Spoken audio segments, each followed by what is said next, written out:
Welcome to the Unapologetic Podcast with Kaitlyn Talamante, hosted by LadyBoss. This is the space where women rise, own their power, and stop playing small. We get real, we get raw, and we get fired up about confidence, health, business, and life.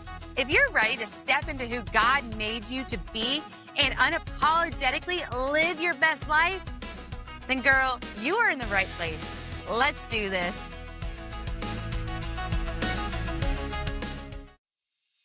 This is what unapologetic looks like. This is my era. I'm walking boldly in my purpose. I'm done dimming my light. I'm done playing small. God didn't create me to blend in. I'm not for everyone, and that's okay. The old me was surviving. The new me is free. We rise together. Here's to living life unapologetically. Hey ladies, and welcome to another episode of Unapologetic. I have a guest here today that is probably going to call you out a little bit, or maybe a lot of bits. I know just in a little bit of talking, getting to know her, I have felt called out. And so it is a great conversation. If you do feel called out, that means you really need to listen, okay? Today, we are talking to Trisha Parido. I'm going to butcher it even though I practice. Parido. And she is the creator of Total Emotional Performance. It's a no-fluff approach to mastering your emotional world without bypassing, without burnout, and without all the loaded crap we like to load on. She helps high performers stop coping and start owning their lives with new practical tools that work in all the chaos that we deal with. So if you're done performing peace and actually ready to live it, Trisha's the voice you need to listen to today. All right, ladies? Again, I'm going to give you a preference. You might feel called out today because we are talking about control. Trisha, how are you doing today? I'm doing great. Thank you so much. Kaitlyn, I have to say, I'm truly honored to be in this space, right? Like your community is exactly who I love speaking to. We're talking about women who are just done apologizing for their power, but still find themselves shrinking inside just a little bit, right? Yeah. It's the space I lived in. It's the space that I was fortunate enough to figure out and grow into. And it's a space I've been living for, well, a long time now. And I just love helping people rise, not just, professionally, but emotionally, spiritually, cognitively, the whole thing. Being able to rise up in those ways are so powerful. And I know we've got people who are listening right now, they're actively living in their rise up and living their unapologetic lives, and women that are just starting off. But I know that as a woman, because I'm guilty of it, and with the massive loads and responsibilities that we have and we put on ourselves and we layer on, we like to be in control. In fact, I'd say it's pretty addicting, is it not? It's extremely addictive, right? Like control, perfectionism, people pleasing, right? All of those things, those are, and I'm just going to get technical on you, right? Like those are behavioral addictions. And I've studied process behavioral and chemical addiction for a really long time, right? Like I'm a master addiction specialist. And I find that they are a root cause of a lot of things. And I know this because I myself spent a long time looking like I had it all together, right? Like I've worked for myself for a really long time. Anyway, so running business, coaching people, managing my household. I have 5 grown adult children. They're all married. And now we have 6 grandchildren. Well, the 6th one will be here any day, any minute now. And, running that household, managing that, that's a lot. And so, but I did it from the outside, right? And it, just to make sure that everything looked like it was thriving. Yes. And on my inside, what happened was I became, I think a really great way to describe it is emotionally stiff, right? I was coping, not living. Kind of going through the motions. Always on, right? Always on, always on, always on. And secretly just in a in just like a full emotional exhaustion. And I realized that, what I had been calling for years and years and years, right? Like anyway, right? Like my story's really long, but what I called discipline, right? It was really emotional avoidance. And so that thing that I had about me that I thought was strength was me gripping for that control. And by gripping that control, I was outsourcing my power. Right? I was outsourcing my power to other people's opinions, to old trauma, to toxic perfectionism. And, that's when I just kind of went, no, stop chasing, right? Stop chasing more. Yes. And start claiming your emotional space. And I always say, like living without habits fixes everything. So, we got to get rid of those habits and start cultivating, nurturing, and conditioning emotional agility. Can you elaborate on that emotional agility and the benefits when you start nurturing it that you start to see and develop? Well, emotional agility is absolutely not fixing yourself, right? Like you're not a project that needs to be fixed. And it's not getting more organized. It's not a better diet. It's not, the things that mainstream USA would have us believe that we need to do. And I get it. We do need some of those things, but that's not the answer.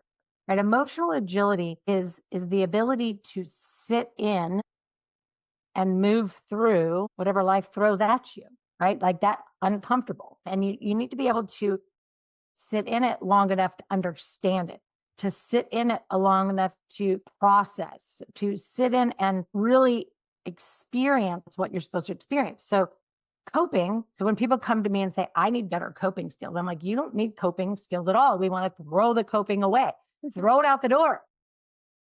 Legit. I don't want you to have good habits. I don't want you to cope. Yeah. I want you to have a lifestyle that allows you to function agilely. And so it's being able to say, oh, here comes the anxiety, and being able to just kind of look at it and say, like what's driving that? And look at it long enough and sit in and move through it so that you're gathering the evidence that shows you that although uncomfortable, it's a learning, growing, changing, shifting, morphing experience that you get to, right? To your benefit. It's evidence that you're capable. And the thing is there's a lot of things out there that will allude to this. And I love this because I've been teaching about the locus of control theory for 12 years. It's the crux of my existence as a professional in this space. And I hear a lot of people talking about it now, Trent Shelton and Mel Robbins, and and I love it because they're talking about it. They're bringing awareness, but it's the practical application of those psychological skills, tactics, methods, and modalities that a book can't give you because you're a unique being.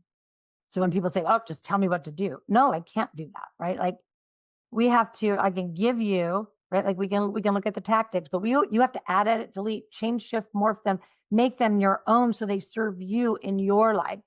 And so it's a work, but we have to sit in and move through, and we have to figure it out. Yeah.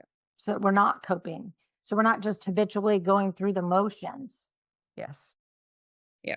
Not going through the motions, not just rubbing it off like nothing happened, not sitting in like the woe is me, actually acknowledging it and working through the emotional pieces of it and the growth you can have. What is that lesson you can learn?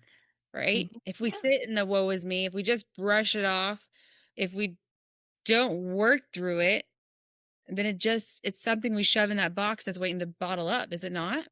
Yeah. And it'll come back up. It'll come back out later. And So, there's just a couple quick things, right? Because I know we have limited time today. So a couple things I want people to a shift in thought process, right? We're always talking about the mind body connection. Most of our signals come from the body to the brain. And so the brain to the body is like 1 out of 10, 9 out of 10, right? Body to brain. So we have to learn how to hear what our physical body is telling us. And what does that mean? And so there's that. And there's things that we need to do. And so part of that locus of control is the process. So I'll give this to you. This is part of our core daily practices, and it's something that we learn to do with regularity. Like I do it on autopilot now because I do it in between every session, as get the person before me off before I go into the room with the next person. I do it before I go to the grocery store to make sure I'm prepared to greet or receive all the different energies that are in that space. Like if you've ever been to the grocery store after work, like, you know what I'm talking about. You're like, or Trader Joe's on a Saturday.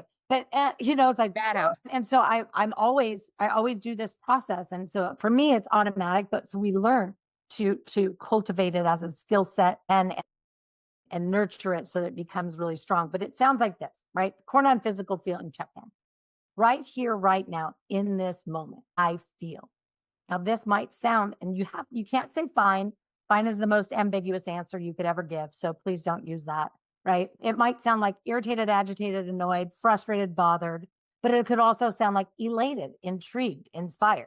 But you got to know, get your vocabulary out. You all have better vocabularies than what we see out there on social media. Yes. Use it. If you don't remember, look it up, right? Like, it's seriously spend the time right here, right now, in this moment. I feel. Then you got to take it further because just knowing what you're feeling isn't enough. What's driving this feeling in this time and space right here in this moment? What's driving it? Just writing it down. I like that. I am. I'm taking all the notes. I'm like your best student right here. Okay. I like it. I like it. So what's driving it? You got to know, right? If it's fear, I don't know. We're going down this steep grade. I feel I don't have the sense of control. Like for me, that's a thing, right? Going down a steep grade in the RV, riding shotgun. I'm not in control. My control needs to kick in, right? So what's driving it is I'm not in control. It's not even I'm anxious because of this hill. It's I'm not in control of the vehicle I'm in right now, right? So that's what's driving it. So right here, right now in this moment, I feel what's driving it. Now you got to look at how much of it is for me or about me, and how much of it is for or about something outside of myself, something or someone outside. So you could be in a conversation and start feeling really irritated, agitated, annoyed. And what's happening is you're letting somebody else's thoughts, feelings, emotions, opinions, beliefs get under your skin. And I've got another thing that'll back all of this up that will keep that from happening, right? When you make it strong enough. But right. So you got to know what's yours. Don't be concerned with other people's stuff. Quit it. You do it all the time. Kick it out. Right. And I'm going to remind me to come back to this, the stance of a judger when I get finished. Right. So how much of this is for me or about me? How much is for or about something outside of me? And what do I need to do in this time and space? Final question. What do I need to do in this time and space going forward, or to capitalize on if it's something good, or to improve it going forward, right? Because it's not about ruminating, wallowing, and languishing in something that's already come and gone. If it was 3 seconds ago, it's already come and gone. You can't change it. Yeah. There's no going back in time. So knock it off, right? Just knock it off. Let it go. This big old bag of yesterdays you carry around keeps you in depressive states, and all the future tripping keeps you in anxiety, right? Anxiety inducing uncertainty. Get rid of it. So you got to stop. What do I need to do going forward to make it go in the trajectory? So what happens is we operate, and I want you guys are all going to start observing this, and I know you're going to start tonight. General population, as a general rule, operates in the stance of a judger. And I'm going to use this case in point. You're driving down the freeway, somebody's tailgating you, right? They're up on your rear end, and you're getting irritated, bothered. You're like, oh, let me show them their bumper. And I know this because I was born and raised in Southern California, and I did a lot of freeway driving. So I understand. But this is where I taught myself to stop it, was driving in Southern California on the freeways.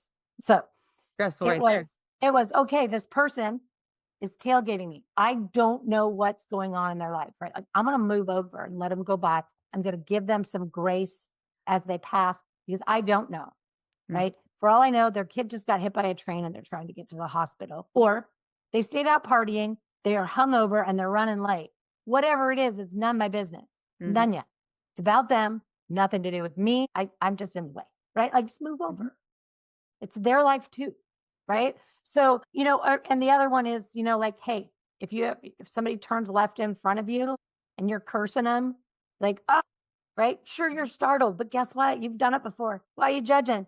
Because if you've never cut somebody off on accident, accidentally turned in front of somebody, whether it's left or right, doesn't matter, you're judging.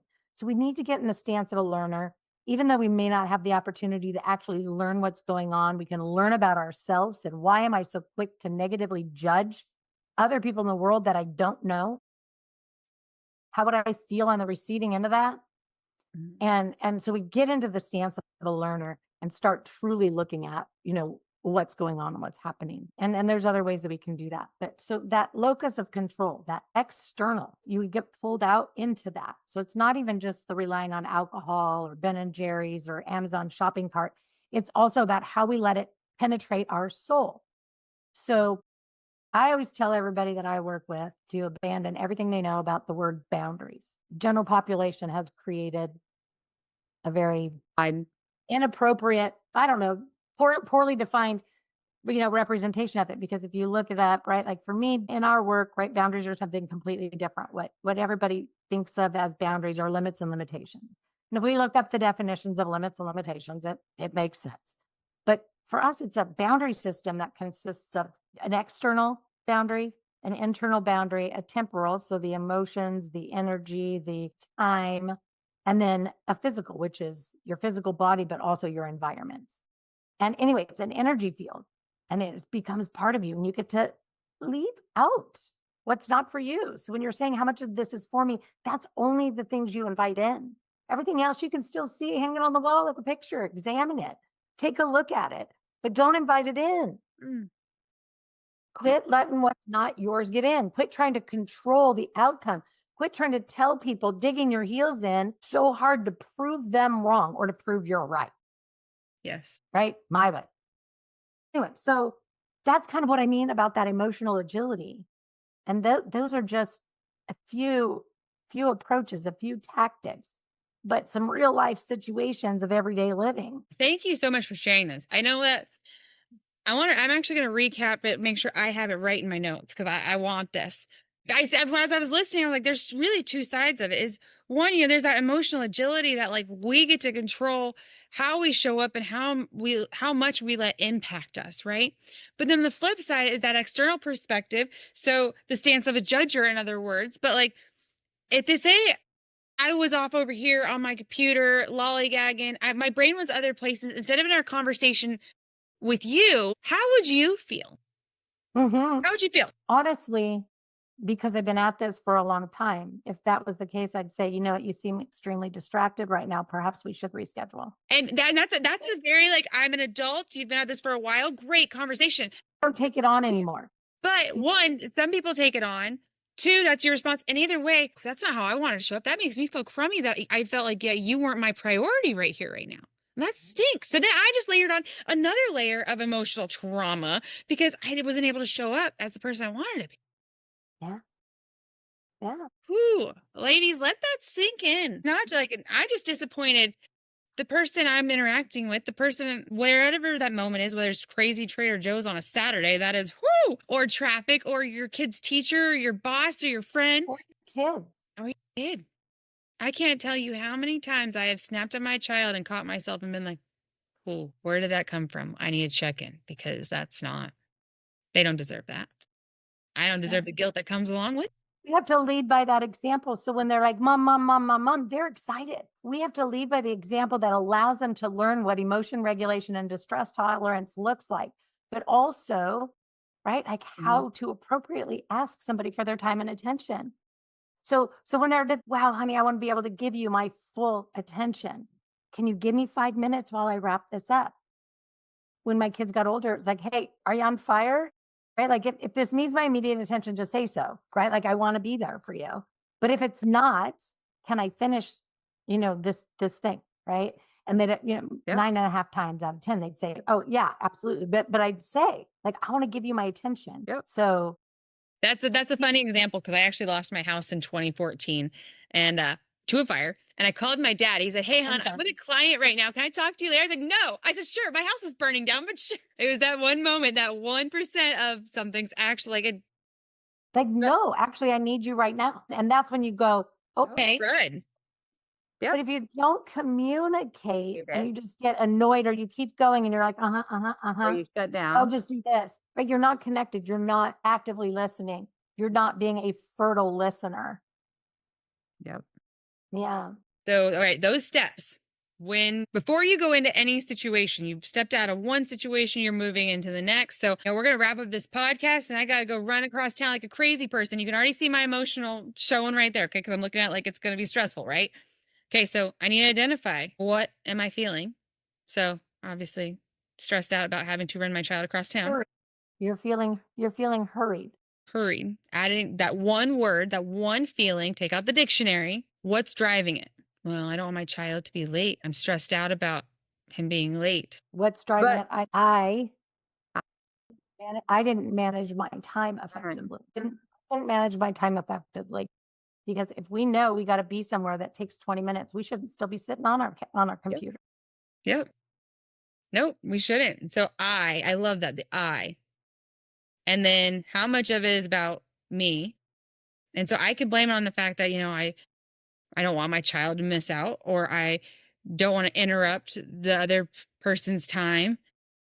But as far as me goes, well, actually, if I really check in it, it's not the end of the world if he's a little late. Do I like it? No, but it's not the end of the world. And it would just be a pleasure that he gets to go because he's had to miss the last couple weeks. So, okay, it doesn't stress me out. So, what do I need to do in this time or space? Well, I don't want to hop behind the wheel all stressed out and in a hurry because that's dangerous. This year has been like, like we want to shift into this stance. The ultimate outcome is like, we're going to get there when we get there. Right. Like, safely. honey, I know, right? Like, yes, honey, I know it's time to go to whatever it is. I'm wrapping this up, right? And this is the conversation you have with yourself. And so what can I do going forward is I can manage my time a little bit better. And I can also stay in an unrushed state of being because your nervous system doing this and being in panic and being hurried and flustered doesn't get you there any quicker. No, and it doesn't do any. And it makes it less fun, right? Like you can, so you can get into, and that's really, an advanced example, quite honestly, right? Like that's an advanced example because everybody's like, but I'm going to be late and da da da da.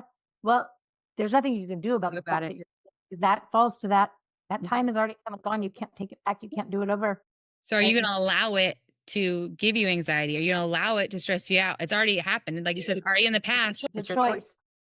And I always take it a level deeper. Well, not always. Lately, I've been taking it a level deeper. Earlier this year, I was taking my son to football practice, and there's a car doing 40 and a 60. And I am the person where I'm like, what the heck? And I'm like, should I pass them? Should I not? And I had to remind myself, it's okay if he's a little late. I'd rather just get there safely. I dropped my son off, get home. I left my phone in the kitchen. I was like, I got to go run and get my phone. Something just doesn't feel right today. Another kid on the other end of town was in a hurry, didn't take the time, and he never made it to practice. And I'm like, that could have been us. That's a big lesson, but you said something that's really important. Remember I said about words and definitions? Yeah. Going 40 and a 60. 60 what is the speed limit? A speed in which we should not go beyond. It doesn't say the speed minimum. Nope. Somebody's going 40, and I learned this also because I pulled up next to somebody. And I have a couple examples of this, but I pulled up next to somebody and I looked over, like getting ready to be like, what are you doing? And I looked over and it was an elderly gentleman with an oxygen in his nose, tank sitting next to him, clearly just trying to exercise his autonomy to maintain some normalcy, just to get himself wherever he was going, right? Like still wanting to have some sense of independence. And another time it was a Saturday and I was going to see my grandkids and I'm like rushing, like, gotta go see my grandkids. They're gonna go somewhere. Anyway, and same thing, like everybody's going around because people were in the fast lane going 65, which is, by the way, the speed limit. And everybody's zooming past. And so it's my turn to zoom past. And I look over, it's a husband and wife laughing, hysterically, smiling, enjoying, you can see them, they're like dancing, whatever, right? Very demonstrative. And I'm like, I want that to be me right now. Immediately just went, breath, and went, they're not speed limit. Yes. Right? Yes, 40 is a little slow and a 60. I get it. It could become dangerous. And so, yes, there's that. But again, it's the stance of a judger. Yep. Stance of the judger. Or I don't know, maybe, Mhm. right? Like maybe they're trying to get themselves to the hospital and can't afford an ambulance, right? Yeah. Perhaps it's Yeah. not life threatening, but we don't know. No. And then I can have that emotional agility where I get to control how I really let it impact me. You know, there's so much power in that. So Trisha, I know time's limited and like I really do have to run my child at some point. So it was a great example to walk through. But I want to know, where can our audience go and follow you and learn more? Super easy. I'll make it super easy, right? My name down below, trishaparido.com. They can find me there. It links to my other site also, but there's all kinds of stuff. It's all, learn about me, whatever, and the things I'm passionate about, the things I teach, whatever. But you can also jump in there. I have a couple different things that you can utilize, but the emotional agility quiz is on the homepage about midway through, off on the right. Take the emotional agility quiz. You'll get your little answers there with it automatically. But if you mention this show, right? If you mention this show, I'll respond with an audio message to you after I review your results. And there is also an option in there to book a consultation, which you can do as well.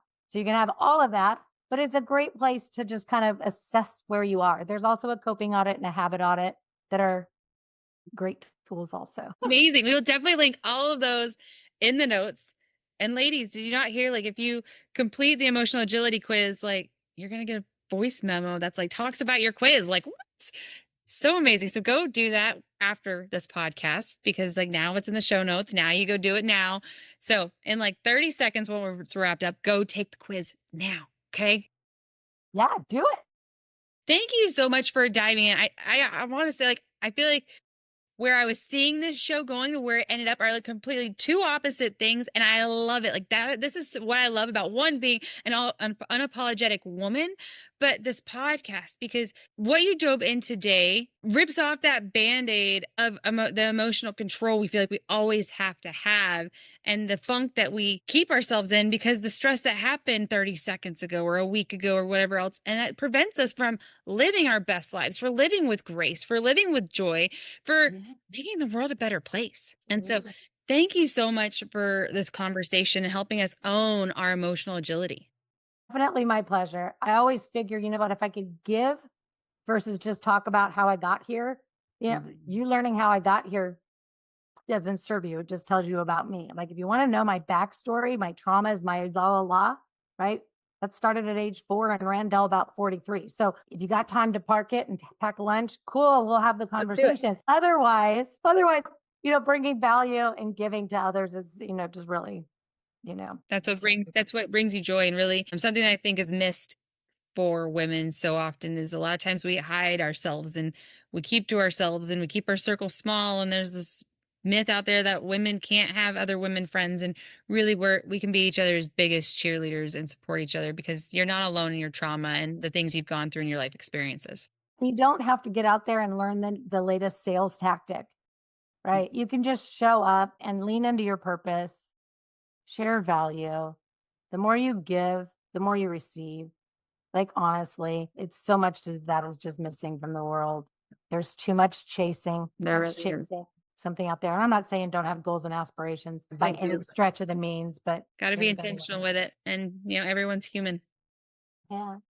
To everyone listening, if you're done performing and ready to live in peace and emotional agility with grace for yourself, so that way those around you can also be like, oh, I like her. This is your wake up call. Okay. Stop outsourcing your power. Stop letting the past keep you in that funk or that stressed or anxious state and start owning it. Because no one is coming to save you but you. And these steps that Trisha just gave us can help you with this. If this conversation hit home, share it with a friend. Definitely go complete the quiz that is in the show notes. Go follow Trisha and subscribe because these are the conversations that cut through the noise and the crap and that change your life. Until next time, remember, peace isn't performed, it is claimed, ladies, and it's yours when you stop giving away that power. Bye. I'm showing up as the woman I was created to be. I don't have to be perfect. I just have to be real. One woman's courage gives another permission. I'm done waiting for someday. My time is now. I'm walking in faith, not fear. God's plan for me is bigger than my fear. No more hiding who I am. This is the real me, and I'm not apologizing for her. Thank you for tuning in to the Unapologetic Podcast. If today's episode fired you up, hit that subscribe button so you never miss a new one. And hey, leave a quick review, or sharing this with a friend helps us reach more women who need this message. Until next time, keep rising, keep shining, and keep living unapologetically.